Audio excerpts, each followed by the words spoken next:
ನಾನಿವತ್ತು ಮೈಸೂರಿನ ಪ್ರಸಿದ್ಧ ಮೂಡ ಕಚೇರಿಯ ಮುಂದೆ ಇದ್ದೀನಿ. ಮೂಡ ಫುಲ್ ಫಾರ್ಮ್ ಬಂದು Mysuru urban development authority, Mysuru ನಗರಾಭಿವೃದ್ಧಿ ಪ್ರಾಧಿಕಾರ.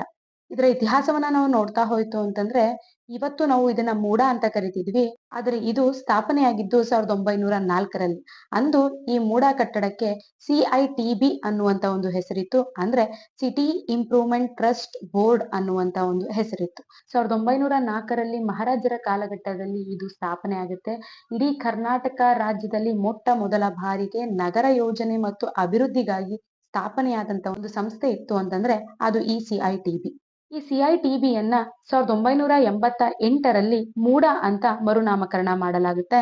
ಇದರ ಉದ್ದೇಶ ಬಂದು ಮೈಸೂರು ನಗರ ಮತ್ತು ಸುತ್ತಲಿನ ಉಟ್ಕಳ್ಳಿ, ಶ್ರೀರಾಂಪುರ, ಭೋಗಾದಿ, ಕಡ್ಕೋಳ, ರಮ್ನಳ್ಳಿ ಸೇರಿದಂತೆ ಸುಮಾರು 286 ಚದರ ಕಿಲೋಮೀಟರ್ ವ್ಯಾಪ್ತಿಯಲ್ಲಿ ಬರುವಂತ ಎಲ್ಲಾ ಅಭಿವೃದ್ಧಿ ಕಾರ್ಯವನ್ನ ನಿರ್ವಹಿಸ್ಕೊಂಡು ಬರ್ತಾ ಇದೆ.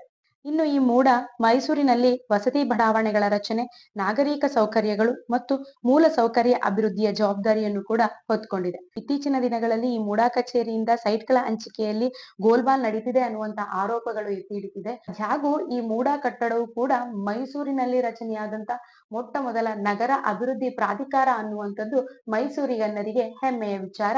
ನಾನು ನಿಮ್ಮ ಅಶ್ವಿನಿ ವಿಶ್ವನಾಥ್. ಧನ್ಯವಾದಗಳು.